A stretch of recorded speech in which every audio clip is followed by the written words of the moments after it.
호주는요 어쩌면 2월달 5월달에 금리 인상할 수 있어요. 금리 인상으로 먼저 돌아설 수 있거든요. 사이클이 돌면서. 그리고 맨 끝 사이드에는 일본이 있죠. 일본은 아마 상반기 금리를 인상할 것 같아요. 그러면 일본은 인상하고 다른 나라는 멈춰서 있고 미국은 인하하고 국가별로 각자 도생이죠. 이런 전쟁을 대비해서 국방비를 방위비를 늘리게 되면 재정 적자가 늘어날 수가 있겠죠. 재정 적자의 증가는요 기본적으로 종이화폐의 신뢰를 갖다 낮추는 요인이 됩니다. 장기적으로. 그런 것들이 이제 종이화폐의 반대편에 있는 실물화폐인 금한테는 자극 요인이 될 수가 있겠죠. 연준 위원들이 FOMC에서 이거 성장이 이렇게 세게 나오니까 시차를 두고 물가가 올라온다. 그래서 금리 올려서 대응을 하자. 싹을 잘라야 된다. 근데 그린스펀이 네버 하면서 막 놓거든요. 왜? 지금은 신경제니까. 생산성의 개선이 있으니까 물가 안 올라온다. 해가지고 금리 인상을 안 했어요. 신의 한 수였죠.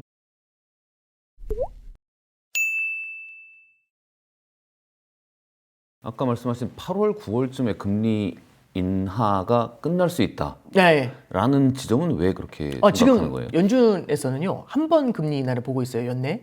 근데 시장에서는 CME 선물 시장에서는 올해 6월 달하고 9월 달 금리 인하를 보고 있고 9월 달로 기준금리 인하가 끝난다고 얘기를 하고 있어요. 어느 정도 중립금리 레벨까지 다 왔다라고 얘기하고 있는 거죠. 물론 트럼프 행정부에서는 그렇게 생각 안 하죠. 더 낮출 것이다라고 얘기하고 있는데 시장에서 이제 선물 트레이더들은 이제 그런 얘기들을 하고 있는 거죠. 배팅을 치고 있는 겁니다. 그래서 우리가 물론 그게 항상 맞는 건 아니지만 지금 현재 시장은 어바웃으로 어디 정도를 보고 있어라고 할 때는 그 정도 현재 두 차례 더 추가 인하를 보고 있는데 6월, 9월이고 그 정도면은 이번에 기준금리 인하 사이클이 끝날 것이다. 이런 이제 시각이 좀 강한 것 같아요. 그럼 막상 그 지점에 오잖아요. 그럼 물론 그 다음에 넥스트를 생각하겠죠. 근데 두 차례의 기준금리 인하가 예를 들어 한두 차례의 기준금리 인하가 인플레이션을 자극하는 리스크 이런 것들이 만약 만들어진다. 그러면은 기준금리 인하는 사실상 그때 멈춰서게 되겠죠. 근데 사람들은 생각하는 거잖아요. 트럼프 행정부가 왜 멈춰서겠냐. 트럼프가 금리 인하라고 난리를 부리면 얼마든지 인하할 수 있는데 그렇게 이제 생각을 보통 많이 하시거든요. 근데 이제 우리가 하나 볼 게 있어요. 11월 달에 중간 선거가 있죠. 네. 지금 이슈가 어포더빌리티예요. 뭐냐면 구매할 수 있는 능력 있어? 이거거든요. 그 얘기는요. 구매할 수 있는 능력이라는 건 제 월급이 얼마나 올랐어? 이렇게도 물어볼 수 있지만 물가가 얼마나 올랐어도 되게 중요해요. 월급은 그대로인데 물가가 폭등을 하면 어포더빌리티가 무너지는 거거든요. 지금 뉴욕의 렌트비가 어마어마한데요. 한 3년 전보다도 엄청 뛰었고요. 제가 10년 넘었죠. 10년 전에 미국에 이제 애틀랜타에 있었는데 거기도 렌트비 많이 안 비쌌거든요. 지금 엄청 올랐더라고요. 지금 이제 여담으로 이제 셌지만 지금 어포더빌리티의 핵심은 생필품 가격, 그 다음에 렌트비, 그 다음에 이자 부담 이런 게 되게 커요. 그래서 이 어포더빌리티를 파고 들어온 게 조란 맘단이라는 사람이에요. 뉴욕 시장 선거에서 바로 당선이 됐거든요. 그래서 이거 갖고 막 흔들고 있어요. 그랬더니 트럼프가 어포더빌리티를 이제 감당을 해야 되잖아요. 그래서 이제 이게 문제가 된다는 걸 이제 깨달은 거예요. 잠깐 볼게요. 성장하고 물가가 있습니다. 행정부에서 뭐가 중요하냐? 성장이 더 중요하다고 봐요, 보통. 그렇죠. 그래서 금리 내리라는 거잖아요. 근데 문제가 하나 있어요. 생각해보면 바이든 행정부 한번 생각해 보시죠. 바이든 행정부 때 미국 성장률이 둔화가 됐느냐? 바이든 때 23년, 24년에 주식시장도 좋았고요. 나쁘진 않았죠. 경제 성장률도 양호했어요. 근데 왜 바이든이 잘렸을까요? 물가 너무 높았으니까. 트럼프 때는 물가가 안정돼야죠. 일본의 기시다 정권 있죠. 3년 갔는데 기시다 3년 동안에 뭐가 있었냐면 일본 증시를 그 버블 붕괴 직전에 전고점으로 되돌려놨어요. 디플레이션에서 끌어올렸거든요. 엄청난 공 아닌가요? 근데 그 경제에 대한 지지율이 낮아지면서요. 쫓겨났어요. 3년 만에. 그래서 이시바로 들어왔는데 이시바도 1년도 안 돼서 나왔죠. 인플레이션이 되게 중요해요. 그래서 당연히 트럼프도 그럼 어포더빌리티가 사실은 인플레이션하고 만나 있는 거거든요. 신경 써야 되지 않을까요? 그러면 잠깐 이렇게 생각할 수 있어요. 최근에 트럼프 행정부가 그러면 이제 여러 가지 행보를 하겠지만 이거잖아요. 금리 인하 얼마든지 종용할 수 있다. 근데 만약 금리 인하를 종용해서 인플레이션이 만들어지면 중간 선거에서 흔들릴 수 있지 않습니까? 그럼 트럼프가 물러날 수 있겠죠. 트럼프가 왜 물러나냐? 작년에 관세 때 기억나시죠? 트럼프가 관세는 이 세상에서 제일 아름다운 단어라고 했어요. 타코라는 말씀 기억나세요? 트럼프는 늘 치킨 아웃한다. 예, 우리가 나중에 그래서 무슨 얘기했냐면 저것도 또 물러나겠네 이랬잖아요. 절대 물러날 리 없다고 했다가 금리에서는 어떨 것 같으세요? 심지어 금리에서까지도 타코가 나타날 수 있죠. 실제 최근에 뉴스 플로우 한번 보시면 되게 신기해요. 뭐냐면 아까 제가 말씀드렸죠. 렌트비가 있다고 했고, 그죠? 그 다음에 생필품비가 있고 이자 부담이 있다고 했잖아요. 요 세 가지에서 어떤 정책 나오냐면 첫 번째 한번 보시면 관세 있죠. 작년도 11월부터 커피, 코코아, 바나나 이런 중남미에서 가져오는 생필품에 대한 가격 관세를요 제로로 만들었어요. 제로로 낮춰버렸어요. 그리고 작년 말에는 이탈리아의 파스타인가요? 파스타 관세 이런 것들 먹거리에 대한 관세도 제로로 만들었고 가구에 대한 관세도 제로로 만들었고 중국 반도체 수입에 대한 관세도 유예해버렸잖아요. 1년 반인가 관세를 유예해버리죠. 제로로 만들거나. 근데 이게 전면적으로 하지 않고 품목별로 낮춰주고 있어요. 타코죠. 그러지 않을까요? 그러네요. 예, 그래서 생필품 가격 낮추는데 포커스를 좀 두고 있고 베네수엘라 흔들었잖아요. 그렇죠. 베네수엘라 흔드는 다음에 마약에 대한 얘기는 별로 없고 베네수엘라산 에너지 가져와가지고 석유만- 풀어버리겠다 얘기하고 네. 있죠. 유가를 낮추고 싶겠죠. 에너지 가격을. 생필품 가격을 낮추지 않습니까? 그게 작년 말부터 올해 초까지 계속 흘러나오는 흐름이죠. 그 다음에 렌트비도 보시면 렌트비를 갖다 결정하는 게 기업들, 이 우리나라하고 다른 건 우리나라는 전세를 개인 대 개인으로 많이 하잖아요. 미국은 전세는 없지만 렌트 같은 것들을 기업하고 하는 경우가 많죠. 그래서 지금 기업들한테 단독주택 못 사게 하겠다고 사게. 얘기하고 있죠. 그럼 수요를 억제해가지고 렌트비의 독점 구조도 풀고 두 번째는 주택에 대한 수요도 완화시켜가지고 주택을 살 수 있는 흐름을 갖다 만들어주겠다 이거잖아요.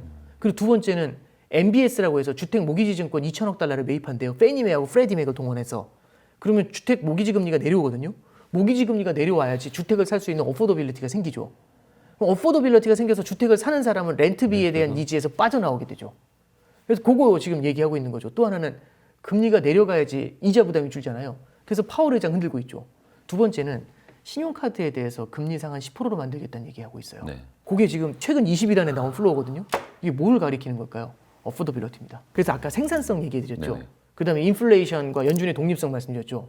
세 번째 어포더빌리티가요. 요 세 가지가 쫙 굉장히 이어지네요. 중요한 이슈입니다. 네. 네, 지금 딱 20일 내에 딱 보면은 그래서 저도 마켓도 중요하지만 정책이 굉장히 많이 나와가지고 이게 무슨 의미가 있을까 하면 어포더빌리티 하나하나 끼워보세요. 그러면 다 이 바운더리에 다 들어가요. 네, 되게 마음이 급합니다.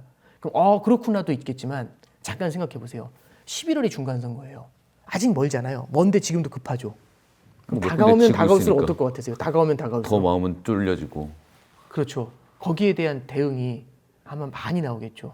그러면은 렌트비를 낮추려고 하는 더 강한 것들이 더 나올 수 있지 않을까요? 그래서 올해 흐름을 볼 때는 트럼프 2.0이 두 번째 해잖아요. 중간 선거를 앞두고 이 어포더빌리티를 어떻게 트리트하느냐, 예, 요게 아마 포인트가 되지 않을까 싶습니다. 너무 재밌는 게 트럼프 입장에서는 파월이 답답할 수밖에 없을 것 같아요. 답답하죠. 왜냐하면 파월이 할 수 있는 일은 금리 조정밖에 없는 사람인데 아니 금리 내리고 물가 내가 누를 수 있어라는 이 행정력을 갖고 있는 사람 입장에서는 왜 금리 좀 안 내려주지 이렇게 답답할 수 있을 것 같긴 하네요. 네, 그래서 이제 베센트 재무장관이 그 아까 양반이잖아요. 네. 그래서 왜 저기 트럼프 파월 의장에 대한 검찰 조사 이거 아니다 이런 얘기까지 한 거잖아요. 근데 베센트 재무장관도 무슨 얘기하냐면 연준이 과거의 도그마에 잡혀 있다. 90년대 그린스펀이 어땠는지 얘기해 주마 이런 거예요. 그린스펀이 어떻게 했냐면 지금 성장이 세게 나와요. 일단 연준 위원들이 FOMC에서 이거 성장이 이렇게 세게 나오니까 이거 물가를 시차를 두고 물가가 올라온다. 그래서 금리 올려서 대응을 하자. 싹을 잘라야 된다. 근데 그린스펀이 네버 하면서 막 놓거든요. 왜? 지금은 신경제니까. 생산성의 개선이 있으니까 물가 안 올라온다. 해가지고 금리 인상을 안 했어요. 신의 한 수였죠. 물론 그게 신의 한 수인데 그때는 신의 한 수였지만 그게 닷컴 버블하고 연결이 돼 있죠. 그래서 이 베센트가 생각하는 드림은요. 그래서 그린스펀하고 90년대하고 생산성이란 말 되게 많이 하거든요. 지금 트럼프 행정부가 바라보는 게 그런 게 공급 중시예요. 뭐냐면 공급 사이드에 혁명을 일으키죠. 그래서 공급 사이드에서 생산성이 개선돼서 싼 가격에 좋은 물건을 많이 쏟아내잖아요. 그럼 인플레이션이 안정되면서 성장이 좋아져요. 예, 참 좋은 형태의 성장입니다. 아름다운 성장이죠. 그거를 바라보고 있는 것 같고 그게 올해 실현이 될 수 있는가?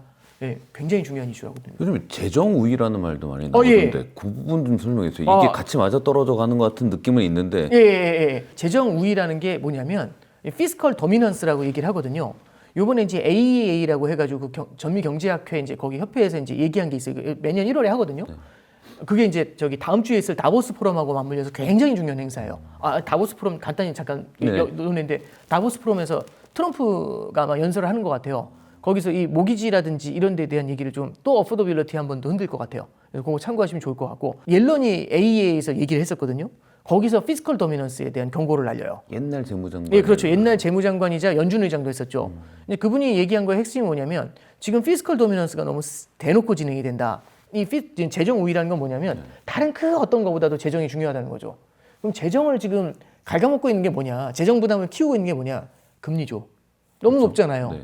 근데 그럼 금리는 낮춰야지. 근데 금리를 못 낮춘 이유가 뭐야? 물가 때문에요. 근데 재정 우위잖아요. 그럼 물가 우위인가요? 재정 우위인가요? 재정 우위면 물가보다 뭐가 중요하다는 얘기죠? 재정. 그럼 재정이 중요하면 물가가 부담스러움에도 불구하고 금리를 내려야죠. 근데 그게 자칫하면 인플레이션을 만들 수 있죠. 좋을 거 없다는 얘기죠. 그래서 재정 우위가 너무 대놓고 드러나는 것에 대해서 경계감을 나타내게 경계를 하는 옐런 의장이 상황에서 얘기한 거죠. 나온 말이구나. 예. 그게 이미 작년부터 이미 회자가 된 거고요. 지금 연준하고 행정부 간의 관계를 보면 재정 우위의 관계가 조금 더 강한 편에 있습니다. 궁금한 게 미국은 지금 금리 인하에 대한 목표를 가지고 가고 있는데 호주, 캐나다, 또 유럽의 몇 개 나라, 일본 다 금리를 올리고 있는 상황이잖아요. 네, 그렇죠. 그 차이는 어디서 발생을 해요? 각국 간에 지금 분절화가 되게 심한 것 같아요. 그러니까 과거에는 서로 교역이라는 게 많아졌잖아요. 근데 이제 지금은 분절화가 좀 강해지고 있지 않습니까? 그래서 통화 정책도 각자 도생에 포커스를 좀 많이 맞추는 것 같아요. 그러니까 뭐냐면 다른 나라 성장하고 같이 발맞추어 가면은 보통 한 10년 전, 20년 전만 해도 미국이 금리 내리면 같이 혹 내리고요. 올리면 같이 혹 올리고 이렇게 움직였거든요. 그러니까 미국이 가장 느리고 다른 국가들은 먼저 조금 이제 같이 동조화되는 면이 전 세계적으로 동조화 면이 강한데 지금 구조는요. 국가별로 다 분절화되어 있고 각자 도생을 하잖아요. 그러면은 대외적인 상황도 중요하지만 대내적인 상황도 되게 중요해요. 예를 들어 내수를 키워야 된다. 그럼 이러면은 결국에는 다른 나라 금리 올리더라도 우리나라 같은 경우는 경기 안 좋으니까 금리 내려야지 이런 게 가능할 수 있거든요. 잠깐 보시면 미국은 지금 금리를 내리려고 하고 있죠. 근데 유럽이라든지 캐나다라든지 호주라든지 한국 같은 경우는 금리 인하에서 멈춰섰죠. 그 중에서 호주는요. 어쩌면 2월 달, 5월 달에 금리 인하 인상할 수 있어요. 금리 인상으로 먼저 돌아설 수 있거든요. 사이클이 돌면서. 그리고 맨 끝 사이드에는 일본이 있죠. 일본은 아마 상반기 금리를 인상할 것 같아요. 그러면 일본은 인상하고 다른 나라는 멈춰서 있고 미국은 인하하고 국가별로 각자 도생이죠. 통화 정책의 대분기가 일어난다. 이게 올해 키포인트 중에 하나가 될 것 같아요. 그러면 이제 우리가 뭘 생각할 수 있냐면 통화 정책의 대분기가 일어나면 채권 시장이 혼란스럽겠네. 이것도 있겠지만 두 번째는 외환 시장을 생각하면 환율이라는 게 양국 간의 금리 차이 영향을 많이 받거든요. 이게 의미하는 게 뭘까요? 양국 간의 금리 차이 영향을 많이 받는다는 게. 지금 양국 간의 금리 차를 봐야 되는데 한국과 중국 간의 금리 차를 보지만 문제는 중국과 미국 간의 금리 차도 이상해지고 있고 중국과 일본 간의 금리 차도 이상해지고 있고 그러면 대혼란이죠. 그럼 외환 시장의 변동성이라는 게 어마어마하게 높아질 수 있죠. 지금은 우리가 외환화를 바라고 있지만 어느 순간에 위안화를 바라볼 수 있죠. 그러면 환율이 막 난리 날 것 같지 않으세요? 그래서 올해 환율을 보는 것도 우리가 한 방향을 보면서 접근하는 것보다는요. 넓게 좀 밴드가 좀 넓은 밴드에서 변동성을 높게 보일 것 같다. 이렇게 좀 생각하고 있습니다. 한국의 성장이 그렇게 긍정적인 방향으로 흘러가지 않는다라는 걸 전제로 하면서 원화 가치가 계속 떨어질 거다라고 예측하는 분들도 계신데 저도 옛날에도 이제 말씀드렸던 게 한 뭐 3년 전, 4년 전에 머니올라에서 나왔을 때도 그리고 작년에도 그렇지만 장기적인 관점에서 포트폴리오에 달러 표시 자산, 외화 표시 자산을 담아가야 된다라고 이제 말씀드렸지만 그게 우리나라가 너무 힘들어져가지고 달러 무조건 다 사놔야 돼요. 이런 말씀이 아니라 포트폴리오 투자를 할 때는 다양한 지역의 자산들을 담는 게 되게 필요해요. 그래서 지역 분산을 하는 방법도 있고 그게 우리나라 말고 다른 나라에도 투자해야 된다 이런 얘기죠. 그것뿐만 아니라 통화 분산도 되게 중요해요. 그러니까 통화 분산이라는 건 한 통화에만 몰입되어 있는 거 별로 안 좋다는 얘기잖아요. 우리는 자연스럽게 원화에 몰입이 돼 있으니까 다른 나라 통화 표시 자산도 갖고 있어야 돼요. 이 얘기를 한 거거든요. 그래서 통화 분산을 하자는 거지 달러로 집중하자는 말씀을 드리진 않았어요. 이게 중간중간 달러 같은 경우도 환율이라는 거 귀신도 몰라요. 되게 높은 변동성을 보일 수 있거든요. 그래서 한쪽 방향으로 완전히 쏠려가는 것에 대해서는 저는 경계감이 좀 큽니다. 네. 그리고 이제 두 번째는 말씀드리는 게 뭐냐면 달러를 갖다가 장기적인 관점에서 저도 환율이 지금보다 높아질 거라는 생각은 해요. 네. 근데 하나 이제 말씀드리고 싶은 건 두 가지 말씀을 좀 드릴 거는 단기적인 관점에서는요. 그러니까 우리가 이거잖아요. 환율이 장기로 오를 거라는 기대를 갖고 있죠. 네. 그럼 이게 쭉 올라갈 것 같잖아요. 예를 들어 제가 집을 사고 싶은데 5년 후에 집을 살 거예요. 보니까 돈을 모으면 5년 후에 다 모여서 5년 후에 집을 살 수 있을 것 같아요. 근데 문제는 뭐냐면 5년 후에 집값이 많이 오를 것 같아요. 5년 후에 사야 되나요? 지금 사야 되나요? 지금이라도 어떻게 사야죠. 연끌해야죠. 네. 그래서 연끌을 해서 지금 살려고 들어와요. 근데 문제는 저만 그 생각하는 게 아니라 에브리바디가 그 생각하는 거죠. 그러면 이렇게 올라가야 될 게 이렇게 올라가요. 이렇게. 그러면 이게 미래에 살 사람들이 땡겨온 거잖아요. 그래서 현재를 끌어올리는 거거든요. 환율이 이렇게 뛸 것 같으면 제가 1년 후에 달러 필요하면 언제 사야 될까요? 지금 사야죠. 2년 후, 3년 후 수요까지 한꺼번에 당겨오죠. 그러면 앞에서 되게 이 펀더멘탈 대비해서 많이 올라가는 경우들이 생길 수가 있어요. 지금 당국에서도 그걸 좀 바라보고 있는 것 같고요. 이럴 때는 이렇게 굉장히 높아졌잖아요. 단기적으로 너무 많이 오른 것들은 또 출렁출렁할 수가 있습니다. 그래서 환율 차트 보시면 이렇게 가는 차트는 별로 없어요. 출렁출렁하죠. 근데 길게 놓고서 보면은 우상향의 흐름을 보이는 부분들도 우리가 확인할 수 있죠. 그래서 저는 굉장히 긴 미래에는 환율이 지금보다 올라 있을 것 같다라는 생각이 들지만 이게 심리적인 쏠림 같은 것들이 나타나게 되면서 아마 단기적인 플럭추에이션은 굉장히 클 것 같다. 이게 1번이고요. 두 번째는 이제 우리나라 경제가 되게 안 좋으니까 환율이 오를 수밖에 없어요. 이 논리잖아요. 네. 근데 이거는 되게 저도 어떻게 보면 되게 철없이 들리실 수 있는데 만약에 우리나라가 지금 잠재 성장률이 굉장히 많이 둔화가 되고 있거든요. 저도 공부를 한 게 2004년부터 시작했어요. 2004년도에 차이나 쇼크라는 게 있었어요. 그 차이나 쇼크의 핵심이 뭐냐면 중국이 긴축을 한다. 전 세계적으로 중국에 대한 의존도가 높은 편인데 중국이 긴축을 하면 끝난다. 그래서 중국하고 성장 의존도가 높은 우리나라 끝났다. 뭐 그런 얘기들 되게 많았거든요. 2008년도 글로벌 금융위기 때요. 미국도 끝났고 중국도 끝났잖아요. 우리나라 너무 힘들 거다. 이런 얘기 나왔는데 그때 이제 스마트폰 혁명부터 시작해서 이제 새로운 또 먹거리를 찾았지 않습니까? 2000년대는 대중 수출이라는 먹거리가 나왔고 참고로 대중 수출이라는 먹거리가 생기기 전인 2001년도 리포트 보잖아요. 저도 그래서 공부 시작할 때 2001년도, 2년도 리포트 봤었거든요. 그렇게 우울할 수가 없어요. 세상 망한 것 같아요. 나라 망한 게 중요한 게 아니라 세상이 망한 것 같아요. 왜냐면 그때 미국이 닷컴 버블이 무너지면서 미국도 경기 침체가 왔거든요. 전 세계 미국 혼자서 달려간다고 했는데 전 세계가 침체가 되면서 미국도 둔화되니까 그렇게 리포트 분위기가 좋은 얘기가 한마디도 없어요. 근데 이제 말씀드리고 싶은 건 우리나라도 저력이 있잖아요. 그런 것들이 또 이제 우리가 생각하지 못했었던 새로운 먹거리를 찾아냈을 때는 그럼 또 새로운 반영이 생겨날 수가 있겠죠. 근데 이 얘기는 아까 제가 전제로 깔고 한 게 철없이 들린다는 말씀을 드렸잖아요. 뭐 있겠어. 이 생각들 되게 많이 할 수 있거든요. 근데 저도 그래서 이 혁신이라는 건요. 저같이 매크로 보는 사람들이 찍을 수 있는 건 아닌 것 같아요. 생각하지 못한 AI 같은 거 있잖아요. 생각하지 못한 데서 다가올 수 있거든요. 그래서 우리나라에서도 어떤 우리나라 자체 미래의 성장률, 먹거리를 좀 만들 수 있는 뭔가가 있나? 이제 그건 또 마찬가지로 지켜봐야 될 것 같고 그런 게 만약 나왔을 때는 또 흐름의 반전 같은 것들 한번 지켜볼 수도 있겠죠. 그래서 우리가 한번 좀 너무 비관적으로 보시는 것보다는 통화 분산의 관점에서 우리가 접근해 보자. 이렇게 조언해 드립니다. 통화 분산은 이해가 됐고 얼마 전에 베네수엘라 사태 딱 보니까 뒤로 몇 걸음 가보니까 거의 뭐 한 분기나 반기에 한 번씩 국지전이 벌어지는 세상이 돼버린 것 같아요. 이렇게 지정학적인 리스크가 클 때는 전에도 나와서 늘 말씀하지만 금이 탁 튈 때가 있다고 말씀하셨던 영상이 지금 인기가 많은데 첫 번째는요. 다른 자산들이 무너질 때 달러 값이 탁탁 튀는 경우가 있어요. 굉장히 위험한 순간에 예를 들어서 외환위기 때 금융위기 때 1,600원 갔고요. 외환위기 때 2,000원 갔거든요. 그리고 최근에 우리나라의 정정 불안이 커지니까 코스피가 무너지면서 갑자기 달러가 탁 튀지 않습니까? 이럴 때 금 가격이 20만 원 아래로 내려갔다가 지금 또 많이 상승을 하고 있더라고요. 이럴 때 자산의 포트폴리오에서는 어떤 식으로 바라봐야 될까요? 계속해서 말씀드린 거지만 내일부터 금이 오르니까 사세요라고 얘기한 적은 한 번도 없습니다. 근데 지정학적 리스크의 상시화, 과거 대비해서 이런 것들이 결국에는 투자자들로 하여금 이런 게 상시화가 되니까 내 포트폴리오에 이걸 대비할 수 있는 뭔가가 있어야겠네? 라는 니즈를 키울 거라는 생각이 들어요. 그러면 금을 사야겠다. 내 포트폴리오에 금을 좀 담아놔야 되겠다. 그러니까 금 사러 막 달려가야 돼. 이게 아니라 내 포트폴리오에 담아야 되나? 이런 사람들의 수요가 늘어날 거라는 게 장기적인 관점에서 금 투자가 유리한 면이다라고 말씀을 드렸던 게 그때의 얘기예요. 근데 지금 보시면 올해만 해도 지정학적 리스크가 굉장히 많이 돌출이 돼 있어요. 예를 들어서 지금 시작하자마자 베네수엘라부터 시작했잖아요. 예측한 사람 없었을걸요? 그렇게 들어갈 거라고. 그렇죠? 그리고 지금 이란도 문제지만 이스라엘하고 레바논, 헤즈볼라 요즘 얘기 나오고 있잖아요. 지금 이란에서 소요 사태가 생기면서 잠깐 조용하긴 한데 지금 미국에서는 1분기, 2분기 내에 이스라엘하고 이란하고 또 갈등이 생기지 않냐 이런 얘기하는 분들도 있고요. 러시아, 우크라이나 아직 해결 안 됐죠.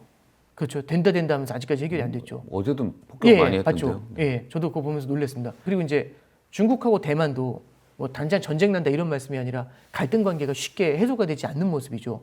그래서 전 세계에서 옛날에는 한 건만 봐도 놀랄 만한 일들이 좀 많이 일어나는 것 같지 않으세요?